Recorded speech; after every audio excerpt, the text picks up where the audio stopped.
Today on the Videomaker podcast, Chris and I talked to John P. Hess. John is the creator of FilmmakerIQ. It's a website and a YouTube channel which covers the art of filmmaking. So we talk about all kinds of things. John is really a jack of all trades. So we cover editing, we cover kind of the fundamentals of storytelling and filmmaking. We talk about what it's like to run a YouTube channel. We even talk about, Netflix and storytelling there and high frame rate, just all kinds of topics today. So hopefully you get something out of it. Even if you're just a video or movie geek, hopefully you enjoy this one. As always, if you've been listening to the podcast and you like it, we'd love it if you went to iTunes or Spotify and subscribed. It will deliver the podcast straight to your mobile device. And, I've been doing this thing where I read these reviews. So if you leave us a 5-star review, I will try to read it on the podcast. So here is one from Dallas Darcy. Dallas says, I thought it'd be strange to learn video technique through listening rather than visual, but I was wrong. Great podcast. Highly recommended. Thanks, Darcy. And again, leave us a 5-star review and we'll read it on the show as long as it's not obscene. So with all that stuff out of the way, let's get on with the show.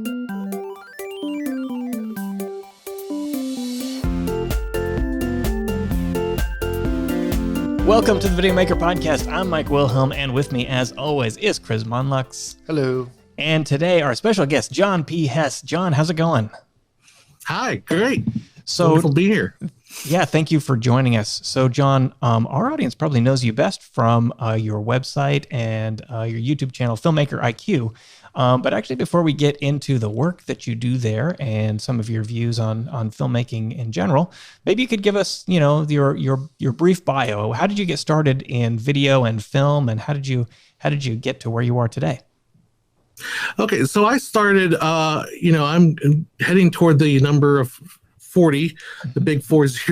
So that puts me starting around the mid 90s. And I just started like any other kid in the 90s trying to put together videos back in the day. And I decided I was part of the academic decathlon at my high school, and we had a little closed circuit television program in our school, and we would run ads to recruit kids for academic decathlon. And so I made these kind of movie spoofs at the time, which was like Blair Witch Project and Titanic and the first Mission Impossible movie the second Mission Impossible movie with Tom Cruise. So I made a bunch of those and then decided, hey, this is fun and all that, but I wanted to pursue my dreams in business. Went to college for business and decided my second year in business school, I like business, but I also like movies. So what if I tried to combine the two together? And I started interning with a cable company and producing these local commercials for mom and pop stores and all that. And I started my business that way. When I was finished interning there, I got out and kind of started just one-man band producing commercials and videos and whatever people wanted. Obviously that bug for filmmaking was still there, so I was always in the forums, and I was, on MySpace in the film forums back in those days. Indeed. That's kind of when I discovered how to get into like blogging, and I worked with another individual that was at MySpace. We both happened to be banned from that forum. And that's how FilmmakerIQ got started. We said, forget MySpace, let's go off and do our own thing. And that's FilmmakerIQ. So that's the history of how it came to be. I think that might be as similar as anything for me. I think I've made even spoofs of those same movies. Almost 40. I think we're right there. Same experience really there. We all came up and doing commercials and everything. Right. It seems to be a pretty big parallel, and I mean, we meet a lot of people that cut your teeth that way. I guess it's a good in for sure. It's a great way to pay for gear. Have other people pay for it for you. Indeed. Yeah, a lot of businesses would be happy to in the the early 2000s or whatever, just pay for a camcorder rather than pay for a whole commercial. I guess, right? So you just do that swap. I know. My brother, that's how he got into to wedding photography. Is he was a decent photographer with his home camera, just like this consumer camera, and his friends were like, "Oh, if you shoot my wedding, I'll buy the camera for you to shoot it with, but I won't pay you."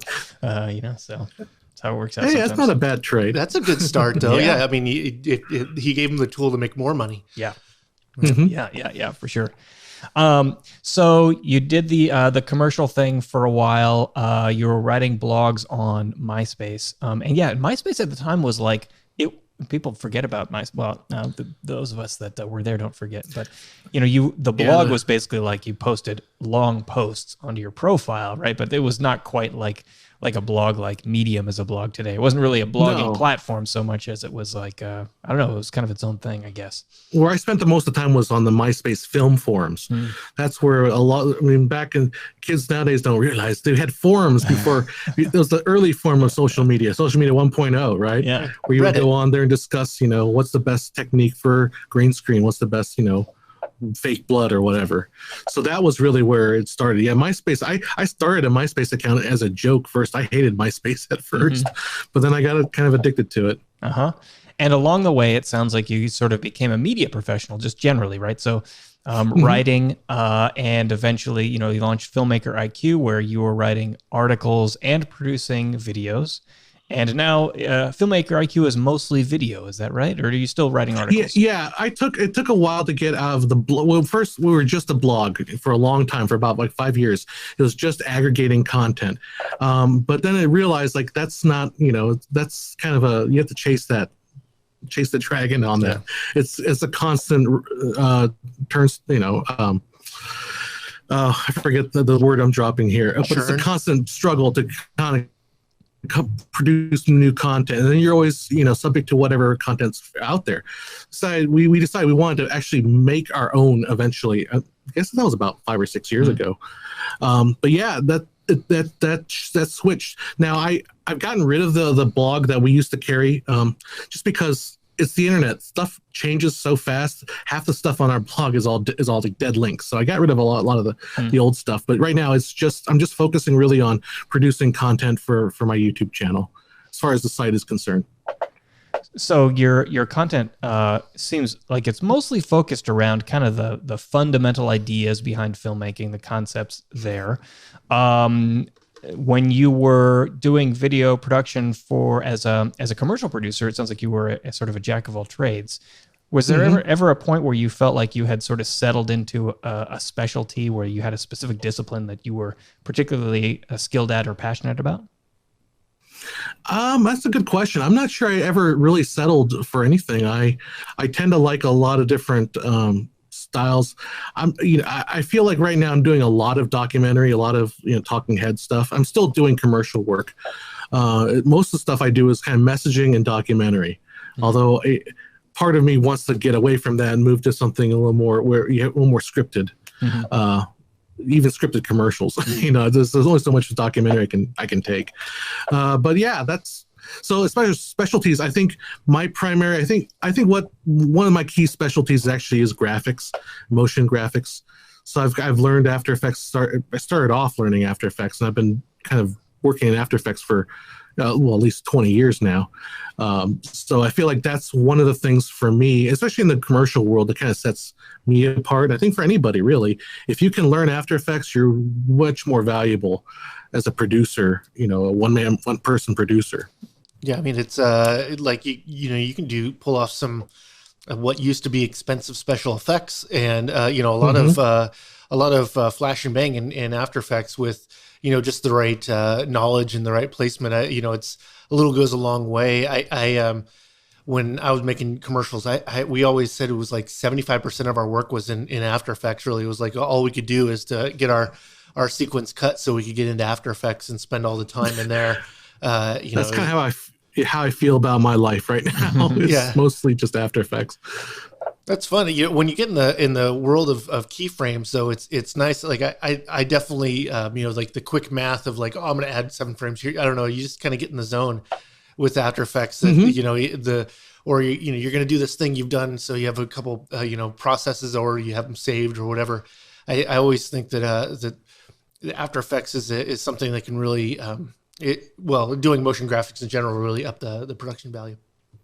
And then going back, I mean, I use the Adobe Suite. So going back into Premiere, like you just let me do After Effects to do this one thing. I mean, right now I've kind of sort of gone away and tried to produce more. I try to utilize more of Premiere's native stuff for the basic things, but yeah, like, I could just do this in After Effects. I could do this mask so quickly in After Effects. Let me just go there and do it there. I just really want them to have motion blur for the titler in Premiere, and then I'd be happy. Do they? Is it? Yeah, it's called. You have to use the transform not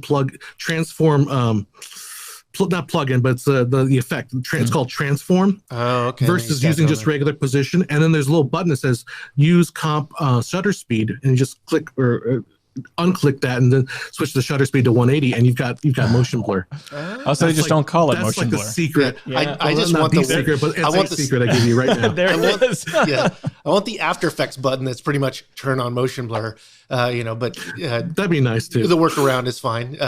And that's the thing about video production in general. Like, there's so many different ways to fry that fish to get to that same place. The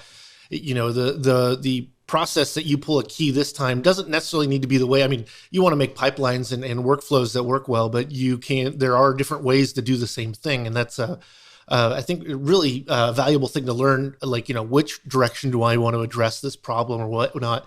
And After Effects is so open to be able to do that. So it makes a lot of sense.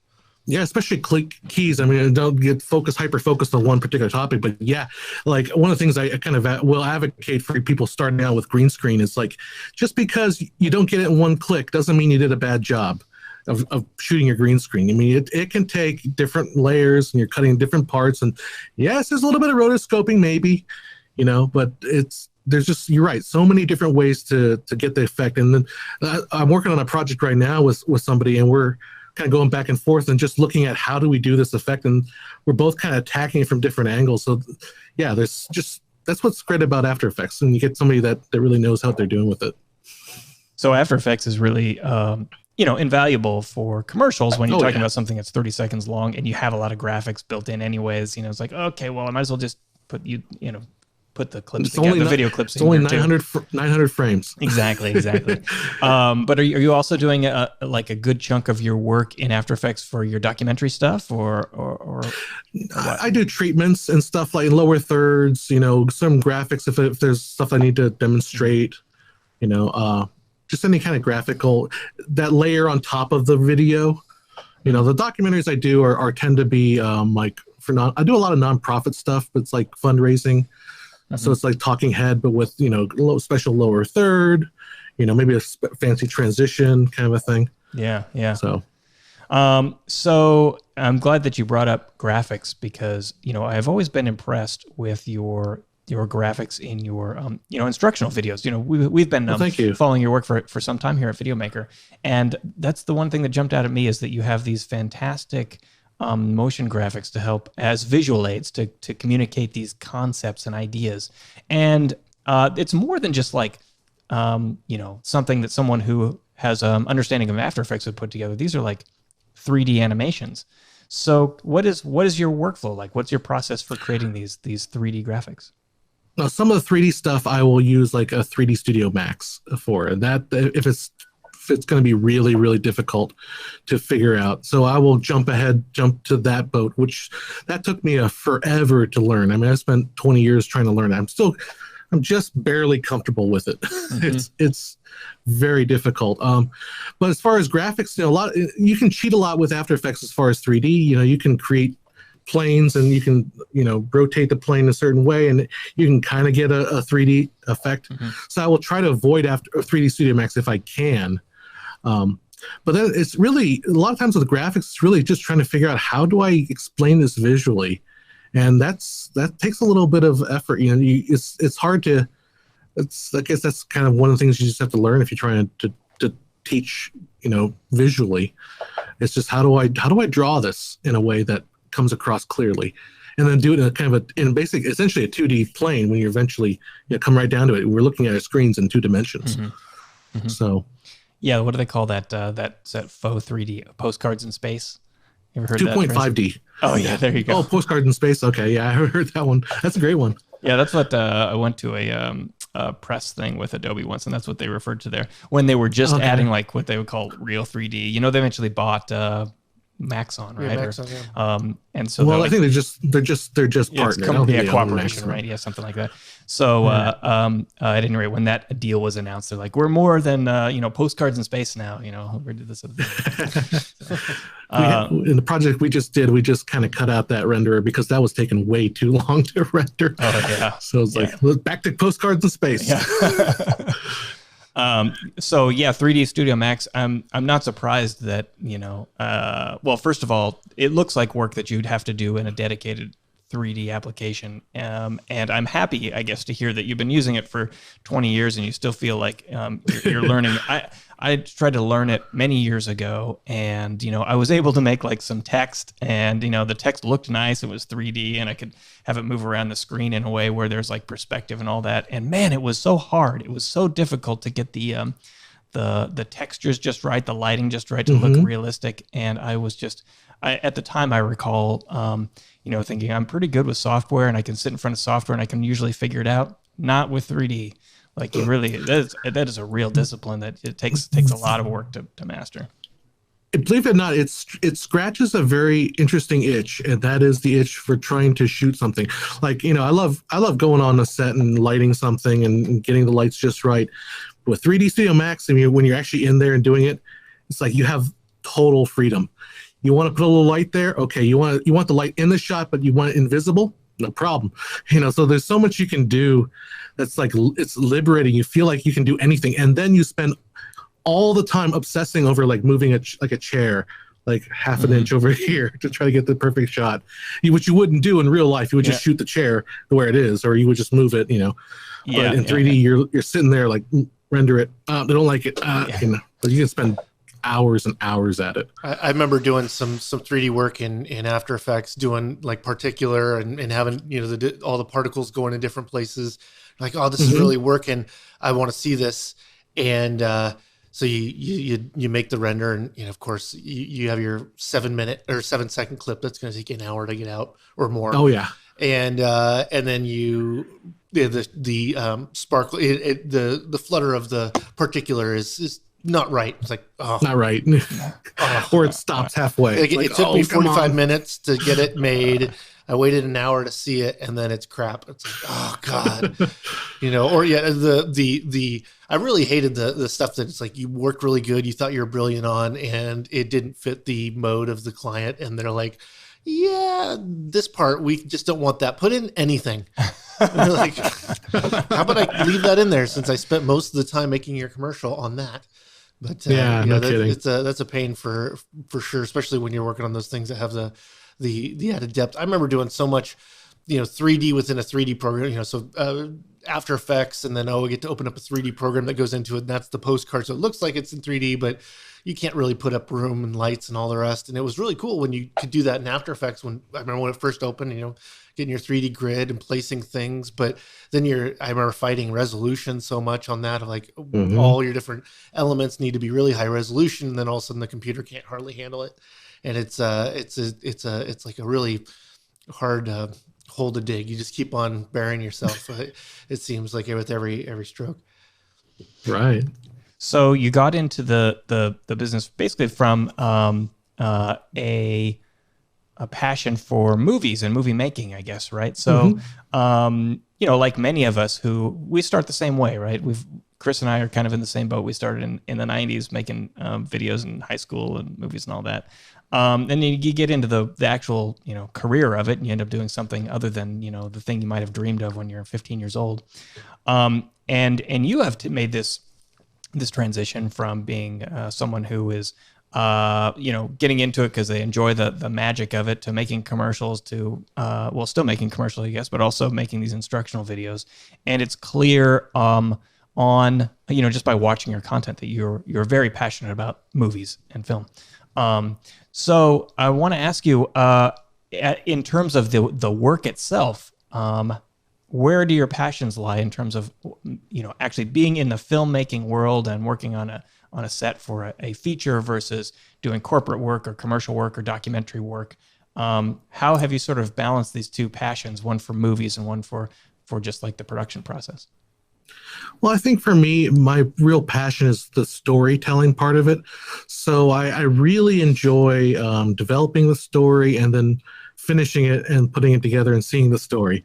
It's the middle part. There's some parts I like better than others. I really don't like the assistant editing stuff where you're just trying to cull through footage and figure out what the heck you want. That's not my favorite thing. I mean, anybody's favorite thing. But how do we balance, like, making film and or passion for film? I think I try to find the story. Now, a lot of the commercial stuff that I do, there is a story in there. So I find that it fulfills me, just to work on a piece where there's some kind of story being told, and I'm kind of manipulating and edging, creating the story, massaging it into being. So I think that's what's my favorite part. So that's how I survive.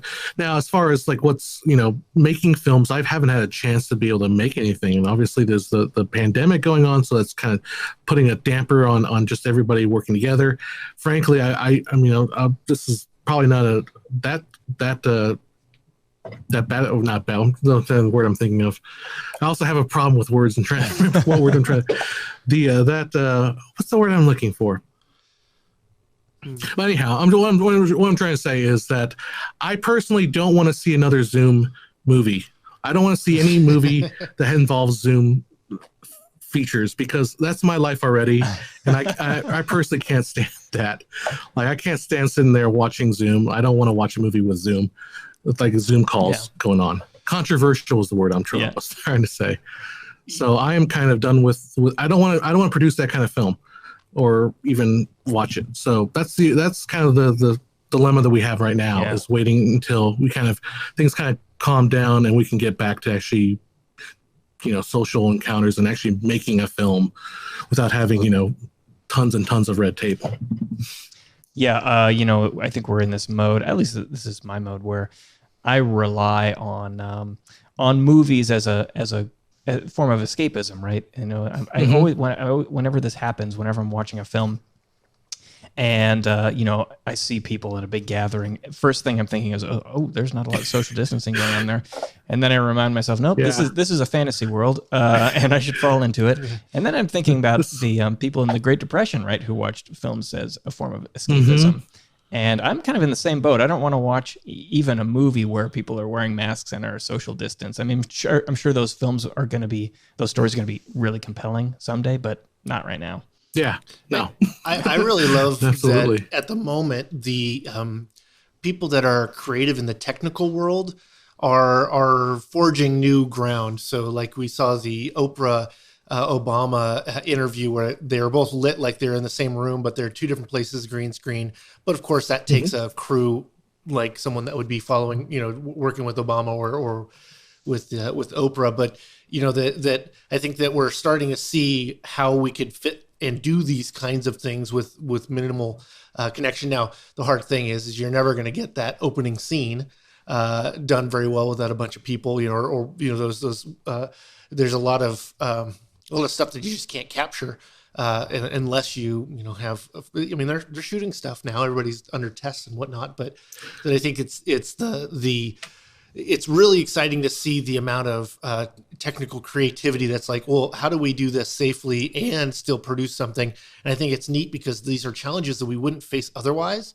And I really get excited about hopefully the technology and how that gets pushed just because of that need. And it's like, we might have something come out of this that makes it a lot easier for people to produce. Like, I think one of the things right now is the amount of people that have shown up on webcam on broadcast TV. I think that this is really going to push the ability to send a crew in a box to someone and have them look pretty good without having to do much. Otherwise, which I think is hopefully, something that's very valuable to the industry as a whole, just to have access to, good, reliable sources or whatnot, if you're doing that kind of thing, or interviews. Kind of ironic, because when this whole started, and I used, you watch like Ellen or something like that, and you're like, I'm thinking, look, I'm close to LA, but I'm not in LA. I could light that better. Yeah.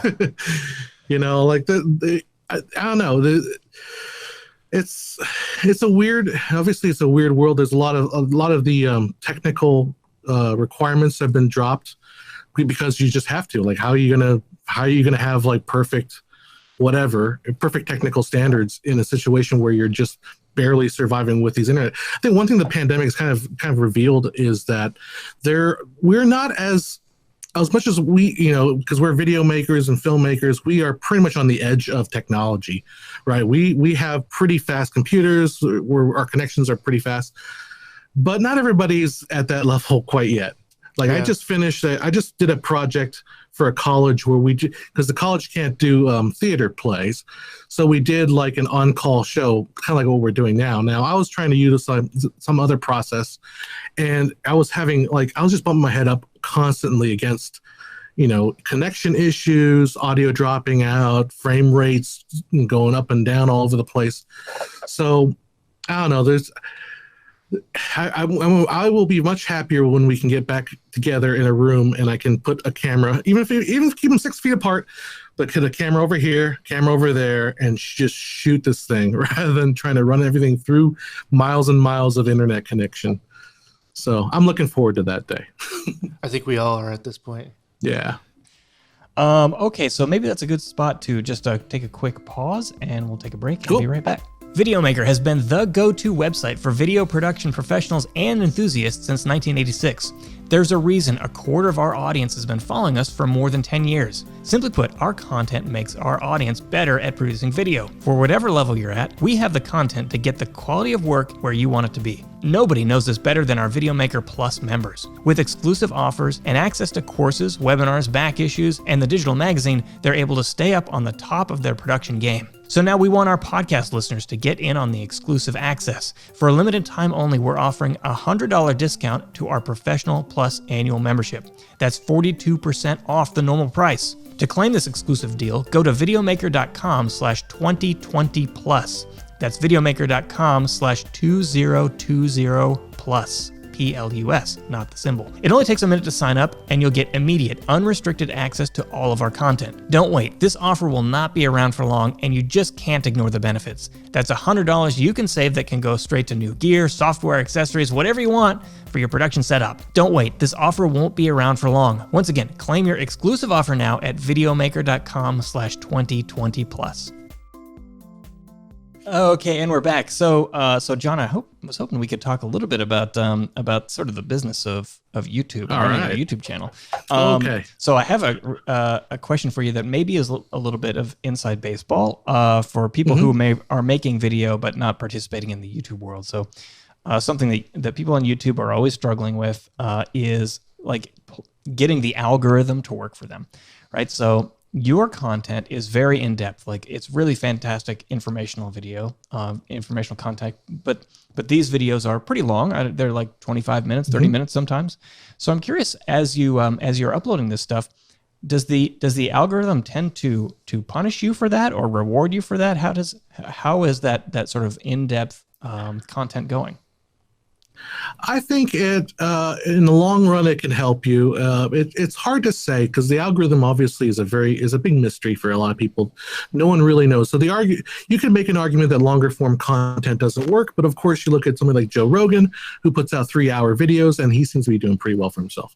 Totally. So I think there's long form content can work if people want to watch it. Now, on the other hand, people will say that if you have a long form content and people are watching, invested in it, that the algorithm sees that watch time, because what they always say, watch time is kind of key to being high in the ranking. So there's that argument, so was whether or not you can succeed with long form content versus short form content. I think the key is don't make bad content. I know it's simplistic to say, but if you make if you make a tutorial video that's 30 seconds long, but you're in 30 seconds you're rushing to get through it, and you're not really saying anything of substance, that's really not, somebody could just Google it and find something a better answer, then it's not going to do well, no matter how long, if it's 30 seconds or if it's 10 minutes. If you're not creating something that people actually engage and enjoy, it's not going to do well at all. So as far as whether, the question is whether you want to do long form, it really depends on the content. If you can pull off a quick 3-minute sketch and it's perfect at 3 minutes, I think that'll work. But as far as like whether the algorithm punishes me or doesn't, I'm sure I'm probably not doing what the algorithm is telling me, what they say. I've had this out with YouTube, and they'll tell me to do things, and I'm like, no, I'm not going to do that. So how do you then editorialize? How do you choose the content that you produce? That might be an indication also, as well as how people find your videos. I do a couple things. I mean, I use myself as a bellwether. Like, would I sit down and spend 20 minutes watching this? And if I would, then that's the kind of content I would produce. Like I did I'm kind of transitioning a little bit from the way I used to do videos. I used to produce like very comprehensive, overviews of a topic. But I've kind of run out of those topics. I can't do like overviews. So I'm trying to be more specific and target like, a particular topic. Like one of the topics, like the video that's still doing like gangbusters for me, and I produced this like 6 years ago, is this video about the basics of audio recording. Like that stuff never changes, and it's an 18 or 20 minute video. I just cover everything from the microphone to the XLR connector, like every step of the way. And it's still good. It's still relevant today. So that's another technique that we use, or I use, is like evergreen content, stuff that never dies. Now, if you're just talking about the latest camera review or this latest camera news, you don't expect that to have much of a shelf life. So a lot of different strategies to how to approach YouTube. Yeah, I think this phenomenon happens where, if you are making the 30-second or 1 minute videos, even if it's very good, your viewers might love it, but I think everyone has suspected for a while, and some people proclaim it to be, gospel and truth, that YouTube will prefer a longer video because they want to inject mid-rolls into it. And then beyond that, the viewership comes back, right? So not only does it have to be longer, but also people have to view it in its entirety, and then that's when YouTube starts to promote it. So it really comes down to if you've seen this, the Social Dilemma is a documentary on Netflix, which everyone's talking about, that bashes social media, but they got it right. And there's nothing in that documentary that I think I already knew going into it, but it just kind of hammers it home. But the point is they want you on YouTube. Like they don't care necessarily that you're hopping around videos. They want you stuck on a video and just watching it so they can capture your attention. And I think, if you do that with a long video or several really short, really good videos, I think that they'd prefer at least my interpretation is they would prefer you be watching a long video and just sitting there, looking at YouTube rather than bouncing around. Anytime you click, you can click away. So if you can just stay there, that's what they prefer. Yeah, it's a shame that the business model is what it is. It kind of incentivizes content that just gets absolutely as many eyeballs as possible, regardless of its depth or its importance or whatever. I discovered that's kind of like why I started moving away from blogging, because I saw that was happening, and I felt so kind of shallow because it's not so bad anymore. But this is, I kind of gave up at the era of clickbait, where it's just like, you'll never believe what this camera can do to this model. Mm-hmm. Click here. And it's like, I don't want to do this. Yeah. So that's, I think it's interesting, I think, because as internet video creators, we don't necessarily know how people are going to use our, view our content. Surely we can know after the fact, but go and extrapolate from that. But, if you talk about a theater, you're giving a dark room without a bunch of, distractions to sit through a 2-hour movie. And it's like, there's no way we could set up the situation for someone to want to sit down and do that. I don't know if anybody would sit through a full movie on their phone if they had a better choice or another choice even. That's for sure. But you know what I mean?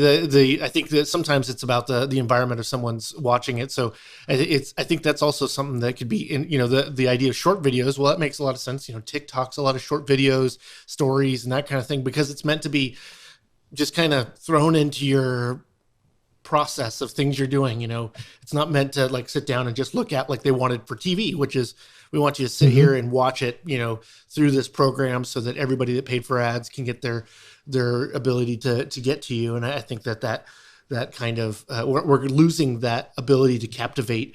Well, of course, with the pandemic being that, you can only captivate, it seems, one at a time.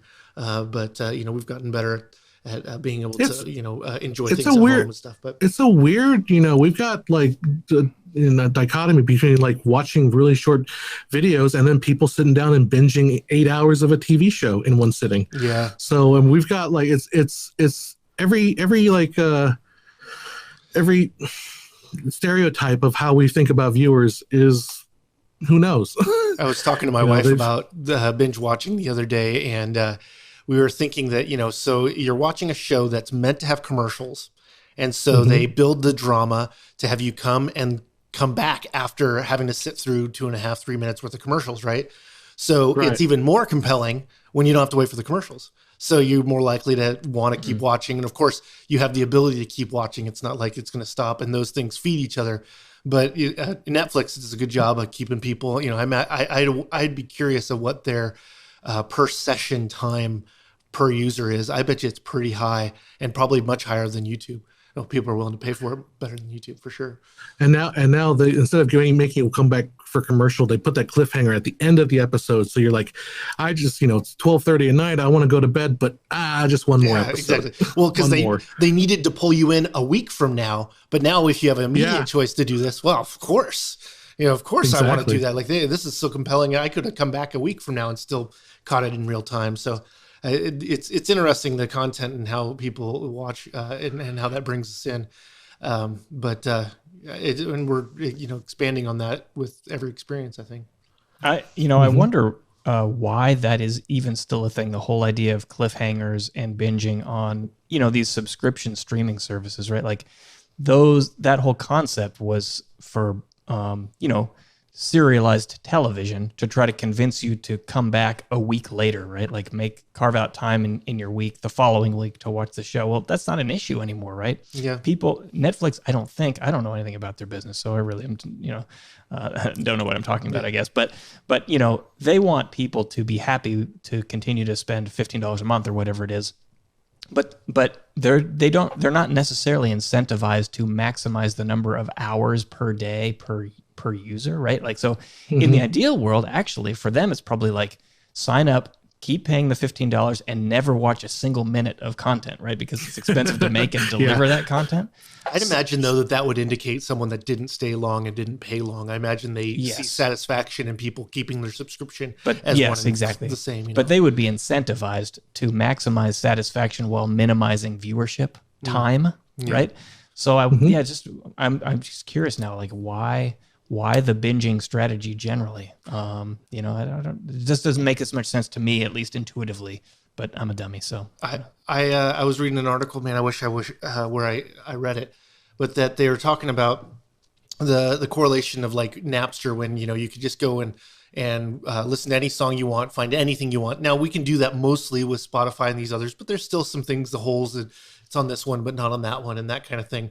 But that it really reduced the music industry because people could go back to those classics, so they didn't have the hunger as much for the today to be as good. So like the hits from yesterday could be just as as important right now as they were when they were contemporary, and that kind of thing with film also saturating the area, and then eventually you just get people that are like that it kills the brand new market so much that it doesn't, we can't get things that are getting people excited. So they're always having this nostalgia for what was, and, never satisfied with the newer thing. And I think we have a chance of having that kind of thing happen, especially in this moment where so many people in the industry are having to look to other things to do to, ride this thing out.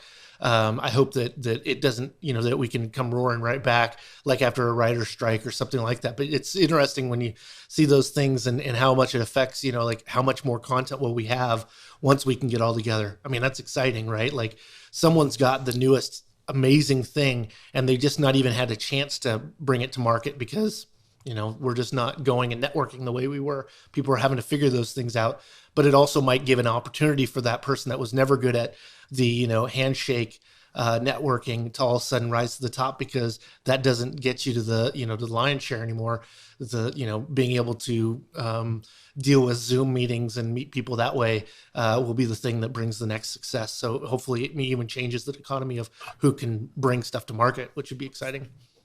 I like that take. I'm going to take that. I want to put that as far as my mindset. That's a great take. Awesome. I like that. Actually, while we're on the topic of the sort of the binge structure here, I don't know if you have made a video on this topic or not, John. Freytag's pyramid and a 3-act structure and storytelling. I'm curious. No. No, I have not. I was just talking to someone, Raymond, on the Beginner Photography podcast about Freytag's pyramid. The whole idea of an inciting incident and the rising action and the climax and the falling action and denouement and all that kind of stuff. There's sort of this fundamental structure of storytelling, and I wonder how that is changing with the sort of binge-worthy TV concept, right? Like, does the 3-act structure really apply now when every episode ends in a cliffhanger, when there is no resolution to conflict, or when conflict may never arise until after several episodes in? I wonder if we're experiencing like a rewriting of storytelling in a sense. With serialized content. I think though the thing about like with episodic stuff is that it has that before every break.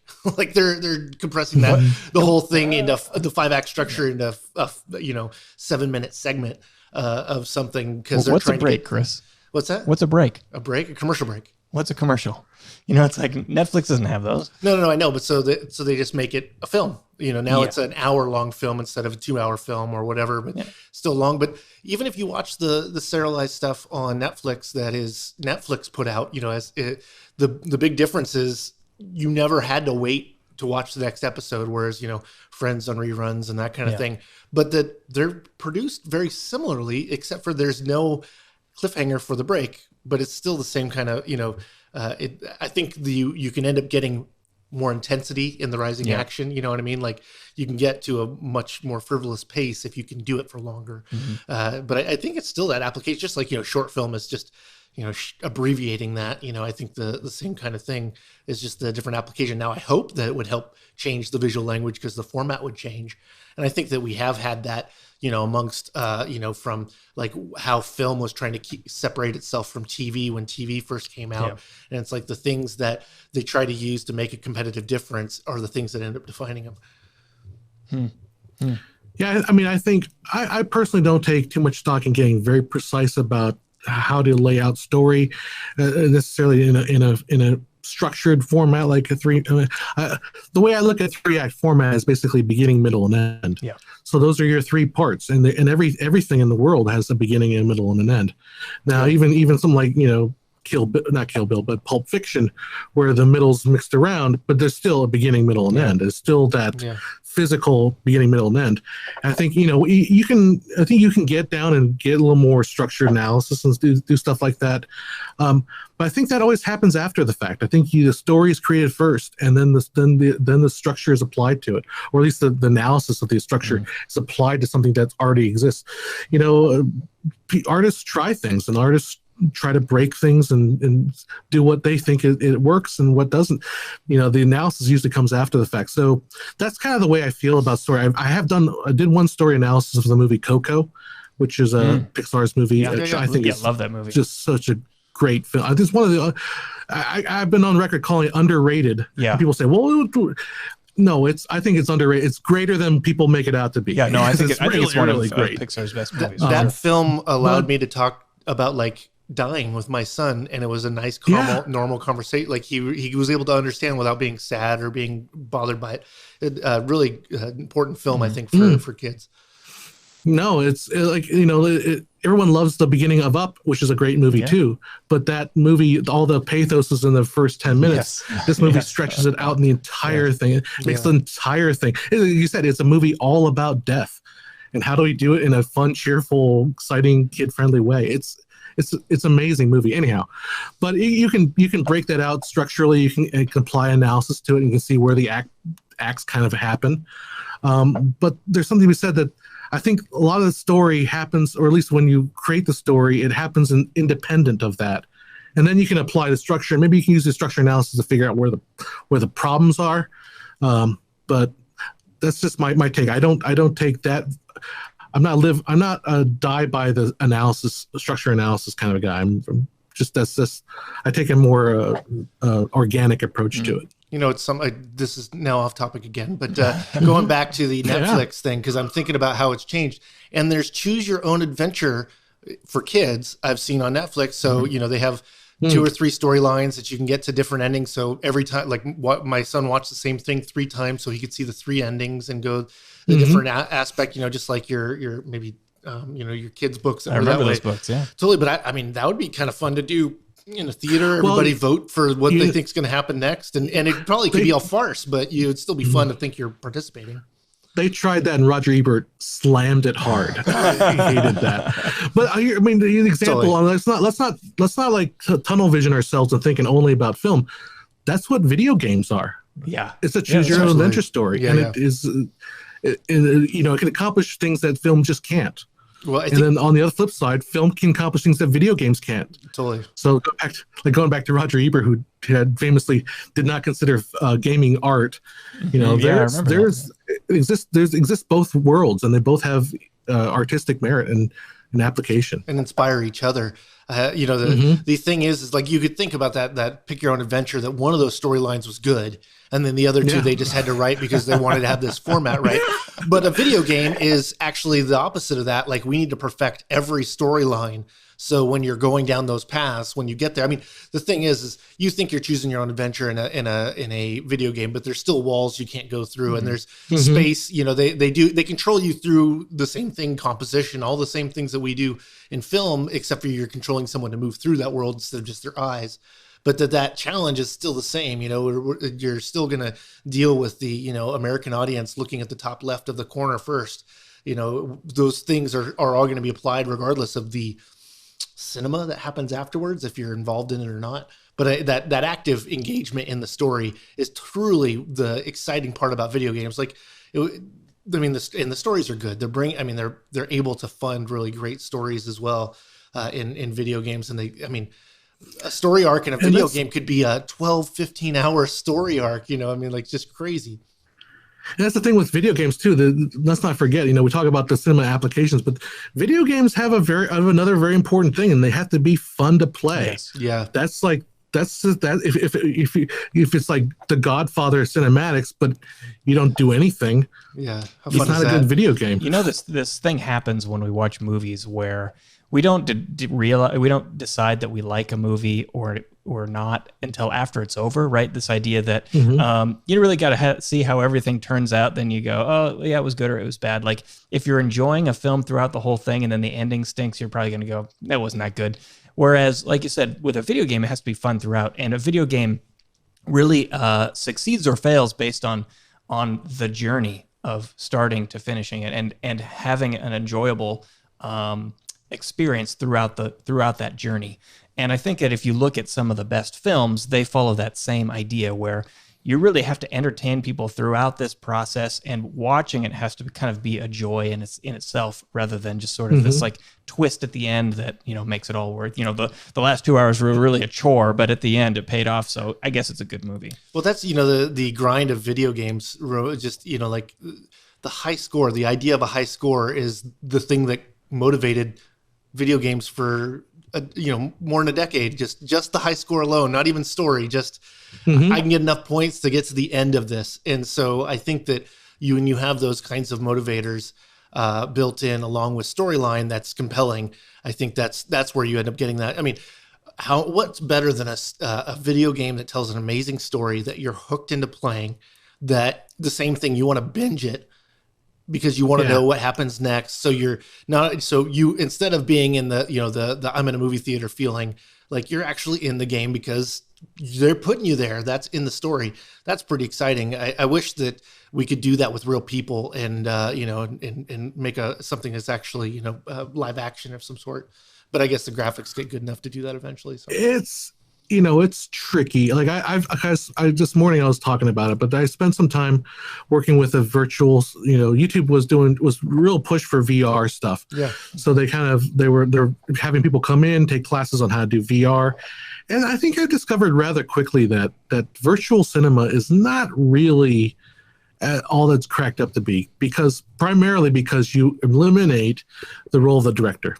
Yeah. Or at least you change the role of the director so much so that it no longer feels like cinema anymore. It feels just like, I wouldn't even call it a play, because a play has a very specific, direction. But that's the thing that's tricky about virtual cinema. Yeah, yeah. I was just gonna say it's so vastly different. It's much more closer to a video game. I think you really need to approach it more from a video game like idea rather than cinema. Yeah, the part I've always had with especially VR, especially if you're using a real camera to capture stuff, is you're still not in control of where you're at in the room, right? And so it's not until like you build a 3D space and you allow someone to move all the way through it, which is pretty much just a video game. So then you're just trying to get that closest to real life so that it can be that experience. And you can do that with a digital double, or you can do things where there are things that are, you can interact with and stuff. But it seems a whole lot easier to get to the VR of like, science fiction through video games than we ever will with cameras, unless we start getting like near field cameras that are really easy to just detail a whole room in a capture, with all sides captured in a second, or in a short period of time. And we have some of that, but it's not nearly as enjoyable as it might seem. I'll now foreshadow a topic that we're going to talk about, but it is the absence of 24 frames per second, because you can't do VR with 24. It's painful. It's not. It doesn't work. We move our heads and too 24, fast. 24 adds that layer of something that makes it feel distant. Like what we were doing with YouTube was doing a Halloween, doing horror films, and they just did not work. It felt like reality TV. Yeah. They feel like you're in a fun house, which, I mean, fun houses are more fun because people actually jump out and scare you, but it's like, oh, dude's hiding there. Okay. It's still very novel. Yeah. So, John, I'm glad you brought this up. I was watching videos on your YouTube channel, and I saw that you had a couple of videos on this topic. And I'm like, I'm going to stop watching these videos. I'm stopping these, watching these, because I want to talk to John about this and when we're on the podcast. So I am opinionated here. So your take, it sounds like 24 frames per second adds like a particular magic, a particular fantasy element to film that simply can't be replicated with higher frame rates. Is that right? If we think back to what was one of the first films to do this, maybe The Hobbit, I guess, in 48 frames. You can go back as far as, obviously it comes from television. From 1950. So 1950, 1951, 1952, or whatever, when television arrived, that was 60 hertz. They call it 60i because it's interlaced, but the interlaced experience is still 60 fields per second. So you still get that, that high frame rate. But they started talking about like the first films. It was attempted in the 1980s with Douglas Trumbull. He tried to get a film made with high frame rate, and the studio said, nah, not good enough. Well, it sounds like an expensive stuck around and did some tests as far as back as then. And of course, you can have to go back further to like 1950s with movies like Oklahoma that were shot in Todd AO at 30 frames a second. So there are some little blips here and there. I think it comes down to dollar and cents, right? So we used to have to pay for the film by the foot, and you want to run it 3 times as fast? You're crazy, or however fast you want to do, right? And same with now you're filling up a hard drive. Doesn't last as long anymore. Totally, but if we want to shoot something in 60 frames, that's double the, if you're keeping all the same qualities, that's double the hard drive space, right? So it's the same thing. It's still money. Now, given, I don't think that hard drive space is nearly the same cost ratio, probably. In that, I'm not sure of it, but still adds up as far as, not only hard drive space, but rendering time, processing time. The amount of light needed to expose high frame rate is also more. Just makes all sorts of headaches. There is a dollars and cents. However, if you could afford it and it looked better, then you would do it. That's why we shoot 4K. That's why we shoot insane amount, high, whatever resolutions or high dynamic range. It costs more, but it looks better. Problem is with high frame rate, it doesn't look better to the people that make the films. So that's why it happened. My thoughts on this is that it seems to me that, first of all, the 24 frames per second is somewhat an arbitrary number, right? Yes, absolutely arbitrary. And totally. And we, as nearly 40-year-old Americans here, have all been, and most every American alive today have been conditioned to associate 24 frames per second with Hollywood level film fantasy, essentially, like fiction. I'll up that. Not only every American, every person in the world. Yeah. Yes, exactly. It's not an American system. Yes, you're right. So my thought is that, well, if this is just a conditioning that we've gone through, we've been watching movies for 40 years. What's to say that if a child is born today and only watched 120 frames from here on for the rest of their life, would they see it the same way where, when they watch 24 frames, they might say, oh, this is antiquated, this is an old look or whatever, that the high frame rate actually is it is the standard, it's the fantasy world or whatever it is, right? Like, how much of this is 100% agree with you. Yeah, if we were to nuke the world and all of the material that's ever been created in motion picture was reset to the beginning, 26 frames, 30, 60, who knows what would the next number be? Now, there is an argument to be made that lower frame rates have a conditional response. This is a video I've heard talk about it, but there's something called an ocular micro tremor. Ocular micro tremor is the retina, the cells in your retina vibrating at a certain frequency, and by doing that, your eye actually creates a little bit more resolution because as it's bouncing around, it can sample different light from different sources, right? So it gives you a little bit extra edge as far as like the actual resolution you can with your eye. So the theory is that micro tremor happens about 40 hertz. So if you get below that, you actually starve that sensation. So it starts to feel like it's something off, right? That's a theory that's out there. I'm not sure whether there's any proof. Also, ocular micro tremors is also is one of the things they measure when you're like comatose. If you're comatose, your ocular micro tremors drop really low. Also, when you're sleeping. So that could be an explanation to why there's a dreaminess. Now, I'm sure in the comment section, somebody's going to debunk what I had to say there. So, I mean, I don't know how true it is. That's a theory that's floating out there. I think that the big thing about frame rate for me is the motion blur. So,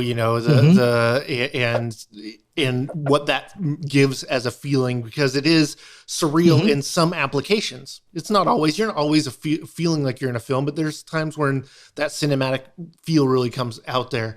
But I think it's totally, could we go down to 18 or 16 frames? Well, could we go up to 30? Spider-Man into the Spider-Verse. That was probably the most amazing visual experience I had last year in a film, was that movie. And it drops down to 12 frames a second all the time. So I think there's some magic in lower frame rates, because then you can kind of start seeing the craft of it. If it's super smooth and clean, it's like, oh well, whatever. But you start seeing the individual frames, and they come by so fast, but you can feel like the texture, and I don't know, there's something magical about that. I think it seems like lower frames. If you take this to its ultimate conclusion in terms of like maximizing frame rates, the other half of this is like HDR, right, and brighter screens, to where ultimately, if you continue this on, a screen is like almost like a window into another world where you feel like outside of depth, you could almost reach through, right? It's like they point the camera at the sun and you have to turn away from the screen because it's so bright, right? And burns your eyes. Yeah. And the frame rate is the same rate. Like, you can no longer distinguish motion on the screen versus reality. And I can definitely see at that point that while you could present nearly a flawless fantasy world where it's photorealistic in the effects and all that kind of thing, you definitely do lose I'll call it like other dimensional effect, like the dream world effect, where it's really not trying to trick you that it's reality, but that it is something separate from reality entirely. That's the one thing people make the mistake of with films as video, in the people in the business of making videos. You will also attest to this, I think. The point of a motion picture is not to look real, it's to look cool. It's the difference, like why would I wear makeup? Not just because I look more, look more real. I wear makeup if I'm not wearing any right now, but I would powder myself down to look better. Yeah. So there's the reality. And if you go back to Jean Renoir would talk about, like, if you had a perfect movie theater where you would see the forest and then it would spray in the scent of the pine trees. He's like, I don't want that when I can just go out and see a real forest. I don't want to just see reality. I want to see something better than reality, hyper reality. I want to see something really cool. So I think that's part of the reason why the higher frame rate has never really caught on in the 70 plus years we've kind of been experiencing with it. I can just think of the film that, the Marvel film that's going to be like, we're going to do it in 120 frames.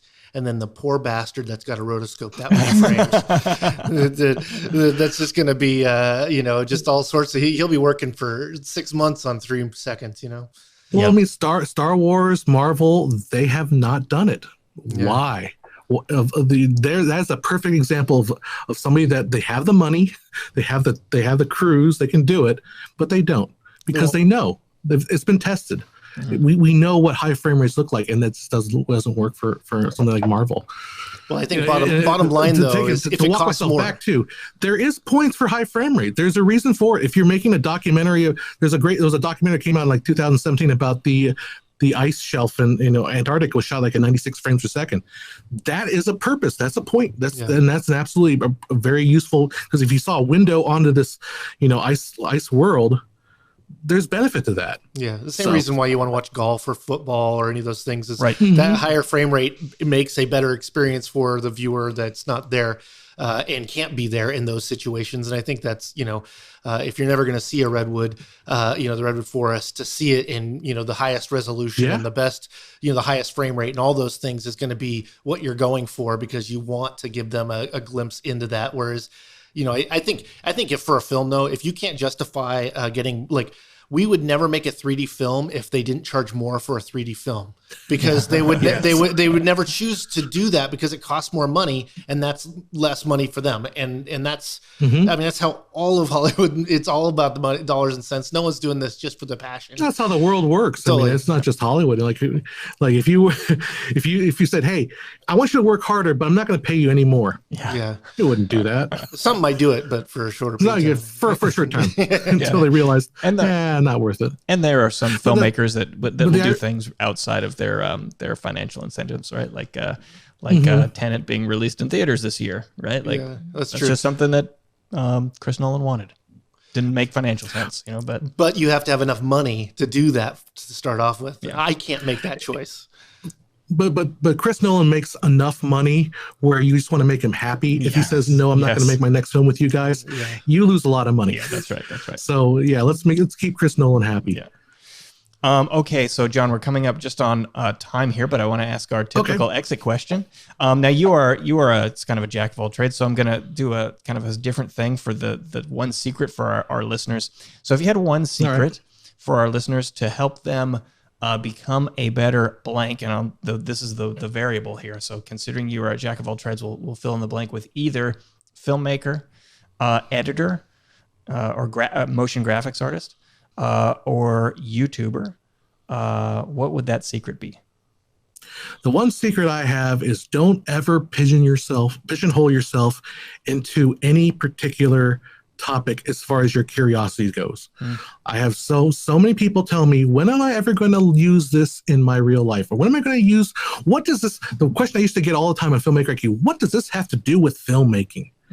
And that is the one thing that has pissed me off so much. And that's the secret is, you can sit down, you can watch a tutorial on how to use Premiere, and you might get better at Premiere, but you're not going to make better movies because of that. You're just going to learn the processes. And if you learn about philosophy, you learn about history, you learn about, science and all those other topics, that's how you become a better storyteller. That's how you become a better insert filmmaker, insert editor, to have that curiosity to learn about more than just the narrow subject matter that you're trying to cover. I think that is the secret. So really, I mean, this is kind of cliche, but stay curious and look beyond what's right in front of you. That's a great tip. That will make you a better just person in general, I guess, right? Or a more well-rounded person. Yes. Okay, John. Well, thanks so much for joining us. It was a great conversation. Thank you. Thank you for having me. All right. Thanks, everyone, for tuning in. We'll catch you next time. Big thanks to John P. Hess for joining us. You can check out FilmmakerIQ at filmmakeriq.com, or you can go to the YouTube channel, youtube.com/FilmmakerIQ. So for Chris Monlux and everyone here at Videomaker, you've been listening to the Videomaker podcast. We'll catch you next time.